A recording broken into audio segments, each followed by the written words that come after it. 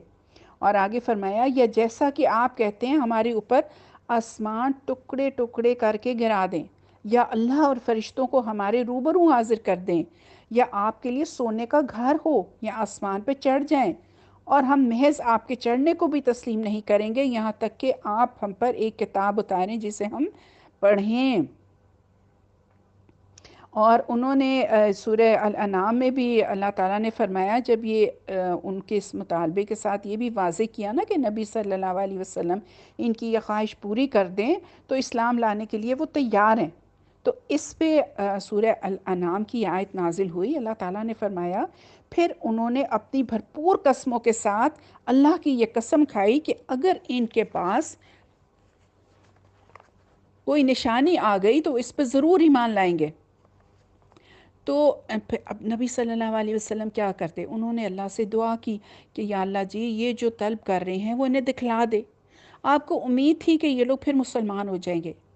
اس پہ حضرت جبریل علیہ السلام تشریف لائے اور آپ کو اختیار دیا کہ آپ ایک بات چن لیں۔ اب یہ دیکھیں کتنی اس میں یہ غور سے سننے والی بات ہے کہ انہوں نے کہا کہ حضرت جبریل نے کہا کہ جو کچھ یہ لوگ مانگ رہے ہیں نا انہیں دکھلا دیا جائے، لیکن اس شرط کے ساتھ کہ اس کے بعد اگر کسی نے کفر کیا تو اسے ایسا عذاب دیا جائے گا کہ پوری دنیا والوں میں سے کسی کو اس جیسا عذاب نہیں دیا جائے گا، یا پھر ان کے لیے توبہ اور رحمت کا دروازہ کھول دیا جائے۔ دو آپشنز تھی، اور ان کی مطلوبہ چیز نہ دکھائی جائے۔ تو آپ صلی اللہ علیہ وسلم نے فرمایا کہ توبہ اور رحمت کا دروازہ ہی کھولا جائے۔ دیکھیں کیونکہ آپ صلی اللہ علیہ وسلم کو معلوم تھا نا کہ پچھلی قوموں کے ساتھ کیا کیا ہوا۔ حضرت صالح کی قوم نے کیا کیا تھا؟ انہوں نے بھی نشانی مانگی تھی کہ پہاڑ سے اونٹنی برآمد ہو اور وہ اسی وقت ایک بچہ بھی دے، تو اللہ تعالیٰ نے یہ نشانی پوری کر دی تھی۔ مگر کیا کیا حضرت صالح کی قوم نے؟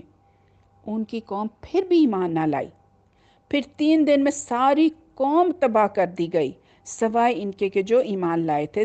تو نبی صلی اللہ علیہ وسلم یہ نہیں چاہتے تھے کہ معجزہ تو اللہ دکھا دیں اور پھر بھی اگر یہ لوگ ایمان نہ لائیں تو کہیں ساری قوم ہی تباہ نہ ہو جائے۔ تو جب نبی صلی اللہ علیہ وسلم نے یہ پہلو اختیار کر لیا تو ان کی تجاویز کا جواب نازل ہوا۔ اللہ تعالیٰ نے سورہ بنی اسرائیل میں بولا کہ آپ کہہ دیں میرا رب پاک ہے، میں تو اس کے سوا کچھ نہیں کہ ایک بشر رسول ہوں۔ دیکھیں کتنی سمپل بات کر دی، کتنے سمپل ورڈز میں اللہ تعالیٰ نے ایک بہت بڑی کلیئر بات بتا دی۔ اس سے ہمیں یہ بھی پتہ چلتا ہے میری بہنوں کہ کبھی ایٹ ٹائمز لوگ کہتے ہیں ہم لوگوں کو کہ آپ قرآن پڑھ رہی ہیں، پڑھا رہی ہیں، ہمیں یہ بات بتائیں، اس مسئلے کا حل بتائیں، اس کی وجہ بتائیں، تو ایٹ ٹائمز ہمیں نہیں پتہ ہوتا۔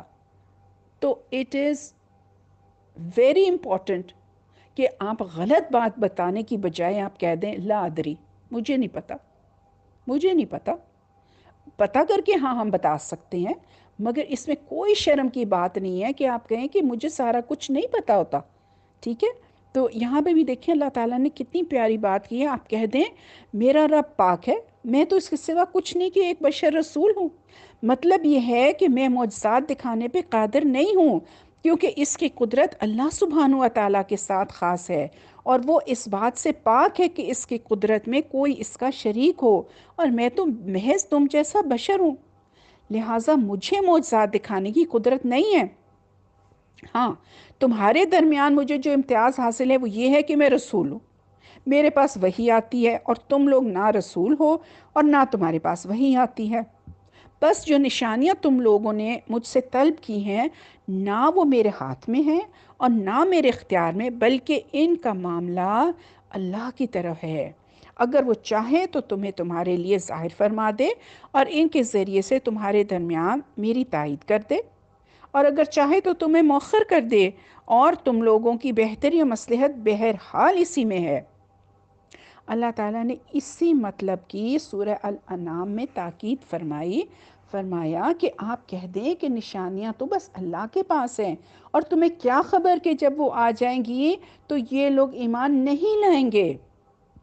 یعنی انبیاء و رسل خوارق و معجزات برپا نہیں کر سکتے، بلکہ انہیں اللہ تعالیٰ دکھاتے ہیں۔ البتہ وہ انبیاء و رسل کی تکریم و تائید اور ان کی نبوت اور رسالت کے اسبات کے لیے ان کے ہاتھ پر معجزات کا اظہار فرماتا ہے۔ پھر اللہ سبحانہ و تعالیٰ نے یہ بات بیان فرمائی کہ یہ لوگ اگرچہ اپنی پوری قوت کے ساتھ قسم کھاتے ہیں کہ اگر انہوں نے نشانی دیکھ لی تو ضرور ایمان لے آئیں گے، حالانکہ اگر اللہ ان کو ان کی طلب کردہ نشانیاں دکھلا بھی دے تب بھی وہ ایمان نہیں لائیں گے۔ ارشاد باری تعالیٰ ہے سورہ الانعام میں کہ اگر ہم ان کے پاس فرشتے اتار دیں اور ان سے مردے باتیں کرنے اور ہم ان کے روبرو ہر چیز اکٹھی کر لائیں تب بھی یہ ایمان لانے والے نہیں، مگر یہ کہ اللہ ہی چاہے، لیکن ان میں سے اکثر نہیں جانتے۔ اور فرمایا سورہ الرعد میں، اور اگر کوئی ایسا قرآن ہوتا کہ جس پر پہاڑ چلائے جاتے یا جس سے زمین کاٹ دی جاتی یا جس کے ذریعے مردے سے کلام کیا جاتا تو بھی یہ ایمان لانے والے نہ تھے۔ حقیقت یہ ہے کہ سارے معاملات اللہ ہی کے اختیار میں ہیں۔ کیا جو لوگ ایمان لائے انہوں نے ابھی تک یہ نہیں جانا کہ اگر اللہ چاہتا تو سب لوگوں کو ہدایت دے دیتا؟ دیکھیں، ان آیات اور ان جیسی اور آیات میں اللہ تعالیٰ نے اپنی ایک سنت کی طرف اشارہ فرمایا ہے کہ کوئی قوم جب کوئی معین نشانی طلب کرے اور وہ نشانی دکھلا دی جائے پھر بھی ایمان نہ لائے تو پھر اسے ہلاک کر دیا جاتا ہے اور مہلت نہیں دی جاتی، اور اللہ کی سنت میں تغیر اور تبدل نہیں ہے۔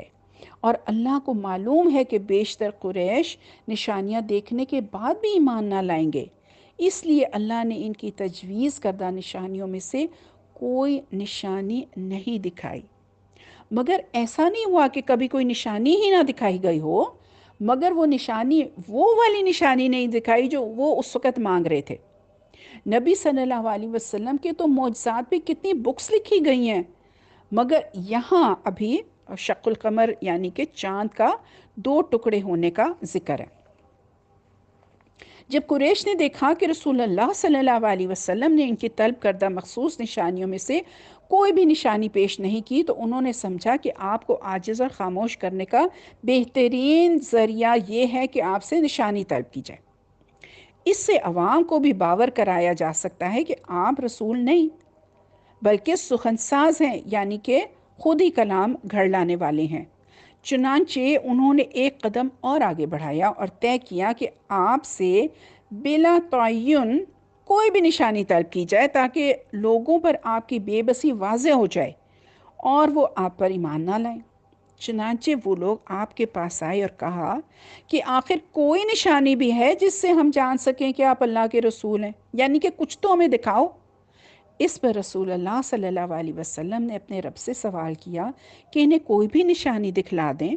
چنانچہ اللہ نے یہ نشانی دکھائی کہ چاند پھٹ کر 2 ٹکڑے ہو گیا، ایک ٹکڑا جبل ابو قبیس کے اوپر اور ایک اس سے نیچے، یہاں تک کہ لوگوں نے ہرا پہاڑ کو 2 ٹکڑوں کے درمیان میں دیکھا۔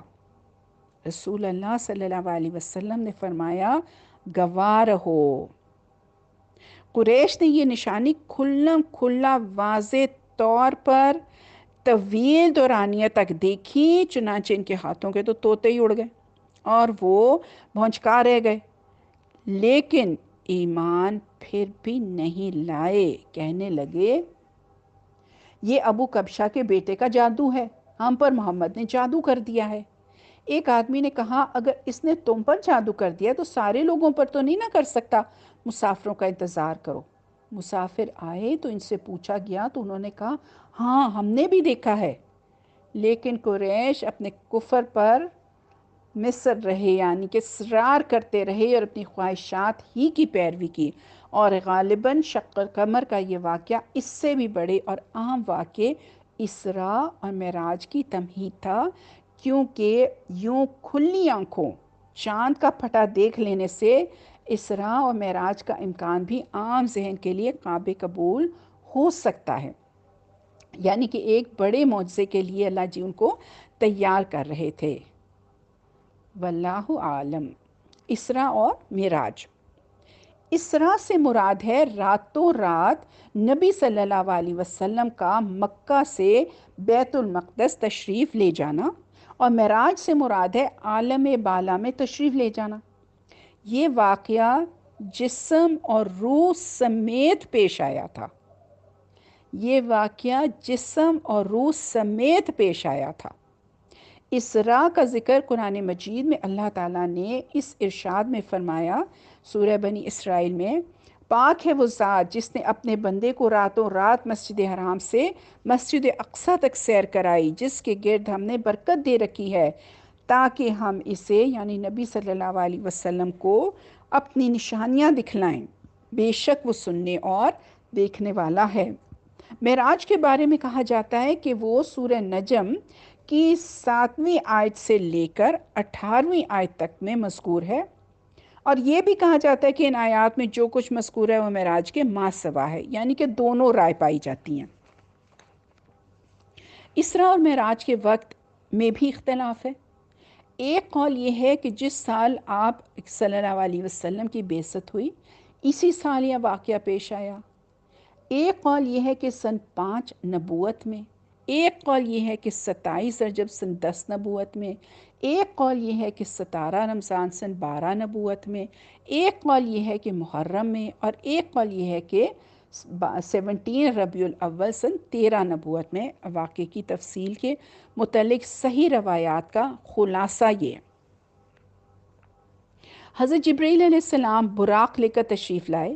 یہ گدھے سے بڑا اور خچر سے چھوٹا ایک جانور ہے جو اپنا کھر اپنی نگاہ کے آخری مقام پہ رکھتا ہے، یعنی کہ ایک پاؤں یہاں اور دوسرا جہاں تک اس کی نگاہ ہو، یعنی کہ وہ اتنی تیز سواری تھی۔ اس وقت نبی صلی اللہ علیہ وسلم مسجد حرام میں تھے۔ کئی کہتے ہیں کہ وہ گھر پہ تھے اور چھت پھٹی اور گئے، مگر جو بھی ہوا تھا وہ اس سے یہی تھا کہ وہ پہلے مسجد حرام میں پہنچے، پھر آپ اس جانور پر سوار ہو کے حضرت جبرائیل علیہ السلام کی معیت میں بیت المقدس تشریف لائے، اور وہاں جس حلقے میں انبیاء اپنی سواریاں باندھتے تھے اسی میں براق کو باندھ دیا۔ پھر مسجد اقصیٰ میں داخل ہوئے، 2 رکعت نماز پڑھی اور اس میں انبیاء کی امامت فرمائی۔ پھر حضرت جبرائیل علیہ السلام آپ کے پاس 3 برتن لائے، ایک شراب کا، دوسرا دودھ کا اور تیسرا شہد کا۔ آپ نے دودھ پسند فرمایا۔ حضرت جبرائیل علیہ السلام نے کہا، آپ نے فطرت پائی، آپ کو بھی ہدایت نصیب ہوئی اور آپ کی امت کو بھی۔ اگر آپ نے شراب پسند فرمائی ہوتی تو آپ کی امت گمراہ ہو جاتی۔ اس کے بعد آپ صلی اللہ علیہ وسلم کو بیت المقدس سے آسمان دنیا تک لے جایا گیا، یعنی کہ پہلے آسمان تک۔ حضرت جبرائیل علیہ السلام نے دروازہ کھلوایا، آپ کے لیے دروازہ کھولا گیا۔ آپ نے وہاں انسانوں کے باپ حضرت آدم علیہ السلام کو دیکھا اور انہیں سلام کیا۔ انہوں نے آپ کے سلام کا جواب دیا، مرحبا کہا اور آپ کی نبوت کا اقرار کیا۔ آپ کے دائیں ایک گروہ تھا، یعنی حضرت آدم علیہ السلام کے دائیں ایک گروہ تھا، جب انہیں دیکھتے تو مسکراتے، یہ سعادت مندوں کی روحیں تھیں، اور ان کے بائیں جانب ایک گروہ تھا، جب انہیں دیکھتے تو روتے، یہ بدبختوں کی روحیں تھیں۔ پھر آپ کو دوسرے آسمان پہ لے جایا گیا۔ حضرت جبرائیل علیہ السلام نے دروازہ کھلوایا، آپ کے لیے دروازہ کھولا گیا۔ آپ نے اس میں 2 خالہ زاد بھائیوں حضرت یحییٰ بن زکریا اور حضرت عیسیٰ بن مریم کو دیکھا، انہیں سلام کیا، دونوں نے جواب دیا، مرحبا کہا اور نبوت کا اقرار کیا۔ پھر تیسرے آسمان پہ لے جایا گیا، وہاں آپ نے حضرت یوسف علیہ السلام کو دیکھا، انہیں آدھا حسن دیا گیا تھا، یعنی کہ دنیا میں جتنا بھی حسن ہے اس کو اگر آپ اکٹھا کر لینا تو اس میں سے آدھا حسن جو تھا وہ حضرت یوسف علیہ السلام کو دیا گیا تھا۔ آپ نے انہیں بھی سلام کیا، انہوں نے جواب دیا، مرحبا کہا اور آپ کی نبوت کا اقرار کیا۔ پھر آپ کو چوتھے آسمان پہ لے جایا گیا، وہاں حضرت ادریس علیہ السلام کو دیکھا اور انہیں سلام کیا، انہوں نے جواب دیا، مرحبا کہا اور آپ کی نبوت کا اقرار کیا۔ پھر پانچویں آسمان پہ لے جایا گیا، وہاں ہارون علیہ السلام کو دیکھا اور انہیں سلام کیا، انہوں نے جواب دیا، مرحبا کہا اور آپ کی نبوت کا اقرار کیا۔ پھر آپ کو چھٹے آسمان پر لے جایا گیا، وہاں حضرت موسیٰ بن عمران علیہ السلام سے ملاقات ہوئی، آپ نے انہیں سلام کیا، انہوں نے جواب دیا، مرحبا کہا اور آپ کی نبوت کا اقرار کیا۔ پھر جب آپ وہاں سے آگے بڑھے تو وہ رونے لگے، ان سے کہا گیا کہ آپ کیوں رو رہے ہیں؟ انہوں نے کہا، میں اس لیے رو رہا ہوں کہ ایک جوان میرے بعد مبعوث کیا گیا، اس کی امت میری امت سے زیادہ تعداد میں جنت کے اندر داخل ہوگی۔ اس کے بعد ساتویں آسمان پر لے جایا گیا، وہاں آپ کی ملاقات حضرت ابراہیم علیہ السلام سے ہوئی، آپ نے انہیں سلام کیا، انہوں نے جواب دیا، مرحبا کہا اور آپ کی نبوت کا اقرار کیا۔ وہ اپنی پشت بیت المعمور سے لگائے ہوئے تھے، کہتے ہیں کہ بالکل جو ہمارا دنیا کا خانہ کعبہ ہے نا، اس کے اوپر ایگزیکٹ اوپر ہے بیت المعمور، جس میں روزانہ 70,000 فرشتے داخل ہوتے ہیں اور دوبارہ ان کے پلٹنے کی باری نہیں آتی، یعنی کہ there are so many فرشتاز۔ پھر آپ کو سدرۃ المنتہا تک لے جایا گیا، یعنی حضرت جبرائیل علیہ السلام لے گئے، اس کے پتے ہاتھی کے کان جیسے تھے، پھل بڑے کنڈوں یا ٹھیلوں جیسے، پھر اس پر سونے کے پتنگے چھا گئے اور اللہ کے حکم سے جو کچھ چھانا تھا چھا گیا، اس سے وہ سدرہ یعنی بیری کا درخت تبدیل ہو کر اتنا خوبصورت ہو گیا کہ اللہ کی کوئی مخلوق اس کا حسن بیان کرنے کی تاب نہیں رکھتی۔ میں آپ کو تھوڑی سی بتاتی ہوں، معراج کے موقع پر بھی حضور پاک صلی اللہ علیہ وسلم کا سینہ چاک کیا گیا تھا۔ یہ صحیح احادیث میں سے ہیں جو میں اب آپ کو پڑھ کے سنانے لگی ہوں کہ رسول اللہ صلی اللہ علیہ وسلم نے فرمایا، میرے گھر کی چھت کھول دی گئی، اس وقت میں مکہ میں تھا، پھر جبریل علیہ السلام اترے اور انہوں نے میرے سینے کو چاک کیا، پھر اسے زمزم کے پانی سے دھویا، پھر ایک تشت سونے کا حکمت اور ایمان سے بھرا ہوا لائے اور اسے میرے سینے میں ڈال دیا، پھر سینے کو بند کر دیا اور اس کے بعد میرا ہاتھ پکڑ لیا اور مجھے آسمان کی طرف لے گئے۔ یہ بخاری کی حدیث ہے جو میں آپ کو سنا رہی ہوں۔ دیکھیں، حضور پاک صلی اللہ علیہ وسلم کی physical preparation was being done, ان کو اوپر لے جانا تھا نا۔ دیکھیں ایسٹروناٹس کو بھی جب لے کے جانا ہوتا ہے اوپر تو کتنی ان کی پریپریشن ہوتی ہے، تو یہاں پہ ہمیں پتہ چلتا ہے کہ حضور پاک صلی اللہ علیہ وسلم کی بھی پریپریشن ہو رہی تھی۔ اور ابن عباس رضی اللہ تعالیٰ عنہ سے روایت ہے کہ جب نبی صلی اللہ علیہ وسلم کو آسمان کی سیر کروائی گئی تو آپ صلی اللہ علیہ وسلم نے ایسے نبی یا نبیوں پر سے گزر ہوا جو ان کے ساتھ ایک قوم تھی، پھر کسی نبی یا نبیوں پر سے گزرے تو ان کے ساتھ ایک جماعت تھی، پھر ایسے نبی یا انبیاء پر گزر ہوا کہ ان کے ساتھ ایک آدمی بھی نہیں تھا، یہاں تک کہ ایک بڑے مجمع کے پاس سے گزرے تو پوچھا، یہ کون ہے؟ کہا گیا کہ موسیٰ علیہ السلام اور ان کی قوم ہیں۔ ابھی ہم نے پڑھا تھا نا ان کے بارے میں۔ آپ صلی اللہ علیہ وسلم سر کو بلند کیجئے اور دیکھیے، آپ صلی اللہ علیہ وسلم نے فرمایا، اچانک میں نے جمع غفیر دیکھا جس نے آسمان کے دونوں جانب گھیرا ہوا ہے، پھر کہا گیا یہ آپ صلی اللہ علیہ وسلم کی امت ہے اور ان کے علاوہ 70,000 آدمی اور ہیں جو بغیر حساب و کتاب جنت میں داخل ہوں گے۔ اللہم اجعلنا منہم، یا اللہ جی ہمیں ان میں شامل فرما دینا۔ حضرت ابن مسعود رضی اللہ تعالیٰ عنہ سے روایت ہے کہ تفسیر میں مروی ہے کہ نبی صلی اللہ علیہ وسلم نے فرمایا کہ میں نے سدرۃ المنتہا کے پاس جبریل علیہ السلام کو دیکھا، ان کے 600 پر تھے جن سے موتی اور یاقوت جھڑ رہے تھے۔ یہ پلیز امیجن کیا کریں ساتھ نا، یہ چیزیں اب آپ امیجن کریں حضرت جبریل علیہ السلام کو، 600